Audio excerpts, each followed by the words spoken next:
अब हम बात करेंगे जो साथ में आशुतोष नेगी के साथ हमारे उत्तराखंड आंदोलनकारी शांति प्रसाद भट्ट हैं, इसी यमकेश्वर विधानसभा के यूकेडी के 2022 के प्रत्याशी भी रहे, इससे पहले भी प्रत्याशी रहे हैं। उन्होंने भी बहुत बड़ी बात कही है, कहा है कि जब 3 नवंबर को हाई कोर्ट में ये मामला आएगा तो उसके बाद 9 नवंबर को हमारा राज्य स्थापना दिवस 23वां स्थापना दिवस है और हमें अपनी बेटी के न्याय के लिए न्यायालय का दरवाजा खटखटाना पड़ रहा है। क्या इसके लिए हमने राज्य गठन किया था?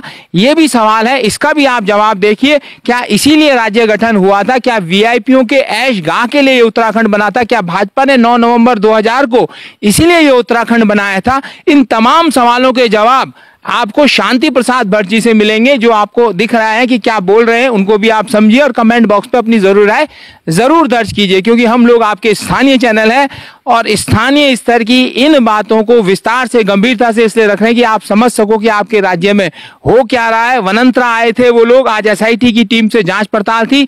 वनंतरा के आप हाल देख रहे हैं, जब पुलिस की कड़ी सुरक्षा की जरूरत थी तब ये सुरक्षा यहां मौजूद नहीं थी, आज मौजूद है, क्योंकि आज जांच पड़ताल होने लग गई है और सरकार का पोस्टमार्टम हो रहा है। पोस्टमार्टम अंकिता का हुआ है, लेकिन सरकारी व्यवस्था का पोस्टमार्टम हो रहा है। पुष्कर सिंह धामी की सरकार का पोस्टमार्टम हो रहा है, भाजपा का पोस्टमार्टम हो रहा है कि आखिर यहाँ कितनी गंदगी है, ये सब आपको दिखाई दे रही है। देखिए, 1.25 महीने से ऊपर हो चुका है, पहाड़ की एक बिटिया की निर्मम हत्या हुई है, हत्यारे जेल में है। लक्ष्मण झूला पुलिस की नाकामी ये बताती है, ये हम नहीं कह रहे हैं, सरकार के द्वारा केस को लक्ष्मण झूला थाने से हटाकर एसआईटी को देना ये बताता है कि स्थानीय पुलिस इस केस को सुलझाने में नाकाम रही। दूसरी बात, 302 के ये अपराधी हैं, 34 धारा इन पर लगी हुई है, यानी कि संगठित अपराध है, एक से ज़्यादा लोग इसमें संलिप्त हैं। ऐसे में सवाल खड़े हो रहे हैं कि जो बाप अपने बेटे को निर्दोष बता रहा है, वो 120B का अपराधी वो अभी तक खुलेआम कैसे घूम रहा है। अगर इसकी मूल तह पे जाएंगे, क्योंकि सत्ता में बैठे सत्ताधीशों के पुत्र द्वारा यह अपराध किया गया है और सरकार दबाव में, पुलिस दबाव में, यही कारण है कि 1.25 महीने में अभी तक अपराधी का पता नहीं चल रहा है। अखबारों के माध्यम से ये चीज़ें बाहर निकल के आ रही है कि ना तो डीएनए का पता हो रहा है, ना गायनों का पता है, ना अभी तक पुलिस स्वतंत्र होकर ये बता पा रही है कि इस रिसोर्ट के अंदर घटना के समय कितने लोग यहाँ पर थे, कौन वीआईपी है। ये तब है जब अपराधी पकड़ा गया। 2 डंडे में इतने बड़े अपराधी नहीं है कि 2 डंडे पड़े और वो तोते की तरह ना बोले। अगर इसके मूल में अगर आप जाएंगे तो आपको यह एहसास होगा कि सत्ता के दबाव में पुलिस परेशान है। मैं धन्यवाद करना चाहूँगा एक प्रोफेसर जो वर्तमान दौर में वकील भी है और एक पत्रकार की भूमिका भी निभा रहे हैं, मेरे बगल में खड़े मेरे भाई आशुतोष नेगी, जिन्होंने उस बिटिया को न्याय देने के लिए आवाज़ पहले उठाई। और जब पुलिस की कार्यप्रणाली पर शक हुआ, अखबारों के माध्यम से ये महसूस हुआ कि इस चीज़ को मैनेज किया जा रहा है सरकार के दबाव में, तो आपने हाई कोर्ट में रिट डाली। और रिट के बाद जो सवाल इन्होंने खड़े किए, कोर्ट का स्वीकार लेना ही ये बताता है कि बहुत बड़ी साजिश इसमें हुई है। अब 3 तारीख को पूरे भारत की जनता ये महसूस करेगी कि न्याय बिटिया को कोर्ट से मिल रहा है। पुलिस अपने आप को लाचार महसूस कर रही है। पी रेणुका देवी जो अपने आप में बहुत ईमानदार अधिकारी हैं, उनका इस विषय पर बहुत ज़्यादा संभल कर बोलना ये बता लगता है कि वो भी कहीं ना कहीं दबाव में है। मैं भारतीय लोकतंत्र में विश्वास करते हुए ये उम्मीद करता हूं कि पुलिस की छिछिली हाई कोर्ट में ना हो, उससे पहले पुलिस बयान देकर दूध का दूध पानी का पानी कर दे, ताकि लोकतंत्र पर लोगों का विश्वास हो। यदि पुलिस को कोर्ट की फटकार के बाद जनता को कहीं न्याय होता हुआ दिखा तो ये मान के चला जाए कि तराजू वाली पार्टी लोकतंत्र में हर जगह प्रभावित कर रही है, अपराधियों को संरक्षण दे रही है। मैं एक क्षेत्रीय सोच का व्यक्ति हूं, मेरा यह मानना है कि यदि न्याय के लिए हमको कोर्ट का ही सहारा लेना है तो फिर ये सत्ताएं चुनी क्यों हैं? मुख्यमंत्री कर क्या रहे हैं, कैबिनेट मंत्री कर क्या रहे हैं, वीआईपी का पता क्यों नहीं चल रहा है? सोचिए, जनता ने इन चीजों को हाथ में ले लिया तो ना तो यहां मुख्यमंत्री सुरक्षित रहेंगे, ना मंत्री सुरक्षित रहेंगे, ना लोकतंत्र सुरक्षित रहेगा। ऐसी स्थिति ना बने जो डार्क बना है बिटिया की हत्या का वो जल्द से जल्द सार्वजनिक होना चाहिए, जिससे उत्तराखंड पुलिस की भी छवि सुधरे और उत्तराखंड जो देवभूमि है यहां से भी एक संदेश जाए कि देवभूमि का नागरिक सुरक्षित है। ऐसा प्रतीत नहीं हो रहा है, ये बड़ा चिंता का विषय है। और मैं फिर सरकार से भी और पुलिस से भी यही चाहूंगा कि आप अंकिता बिटिया को न्याय दें। कोर्ट से पहले आप ये सब चीज सार्वजनिक करें, जो संदेह जनता के बीच में जा रहा है इसका खुलासा करें।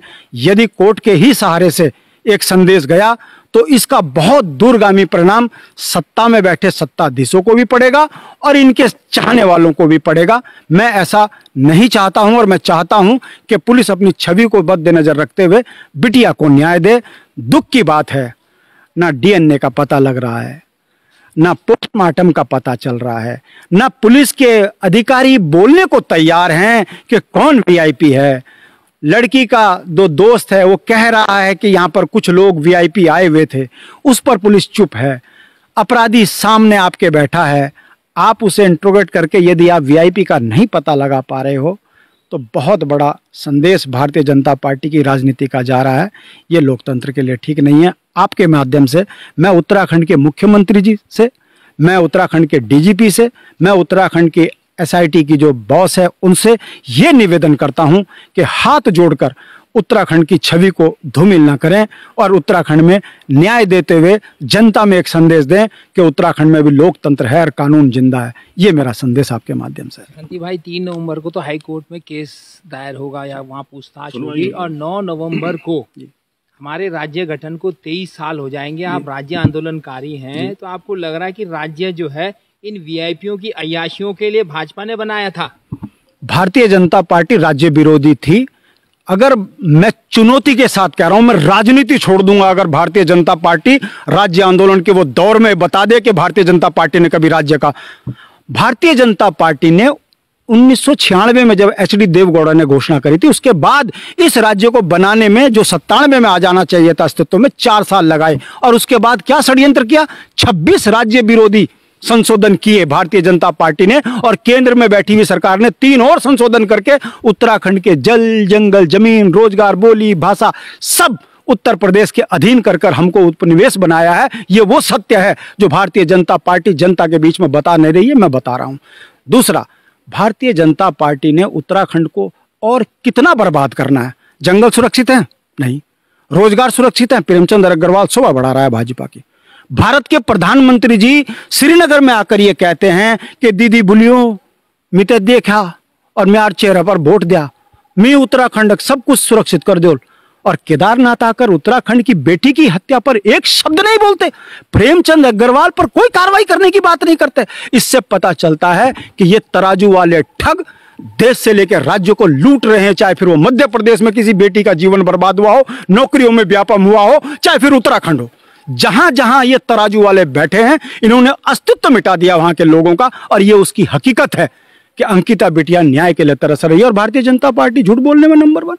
हमने राज्य बनाया, हम उत्तराखंड की बेटी को न्याय देंगे। धामी जी, अगर आपसे राज्य नहीं संभलता, धाकड़ धामी किस बात के? जवाब दो ना। मगर धामी जी के मुंह में दही जम रही है, इसका मतलब डकैती करो, चुप हो जाओ, एक शब्द ना बोलना। ये लोकतंत्र के ऊपर बहुत बड़ा कुठाराघात है।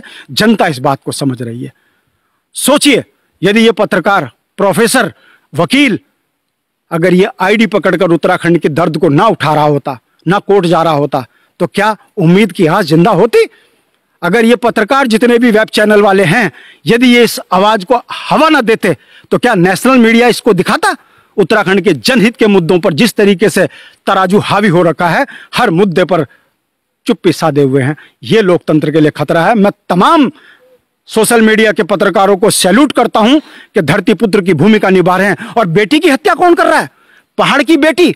और बाहर का आकर मैदानी क्षेत्र का व्यक्ति आकर उस बिटिया की अस्मिता पर चोट मारता है और पहाड़ से चुनाव जीते हुए नेता तमाम उनके मुंह में दही जम जाती है।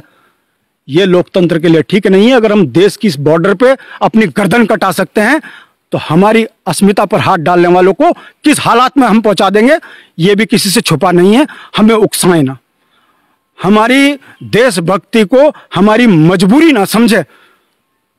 राज्य आंदोलन की याद होगी आप लोगों को, सबको। उस स्थिति में उस राज्य को ना ले जाएं। पहाड़ की बिटिया को न्याय देना है तो मैदानी क्षेत्र के उस राक्षस के पूरे परिवार को फांसी की ओर पहुंचाया जाए। मैंने धाराएं नहीं लगाई। अगर 34 धारा लगी है तो उसका बाप अपराधी है। अगर उसके बाप के ऊपर मुकदमा नहीं चल रहा है, वो खुलेआम घूम रहा है, वो हाई कोर्ट सुप्रीम कोर्ट घूम रहा है अपने बच्चे को बचाने के लिए, और भारतीय जनता पार्टी उसको मदद कर रही है, तो ये फिर लोकतंत्र के लिए ठीक नहीं है। कहीं जनता न्याय लेने के लिए कोई ऐसा कदम ना उठा ले, फिर उसके बाद भारतीय संविधान के दुहाई देकर जनता को आप दोषी कहो। ये वो संदेश है, समझ जाइए। हम देश के लिए मर सकते हैं, अपनी अस्मिता पर आएगी तो फिर हम कुछ भी कर सकते हैं, और हम लोग आपको दिखाते भी रहेंगे और इस गंदगी के समाधान के लिए प्रयास भी करते रहेंगे।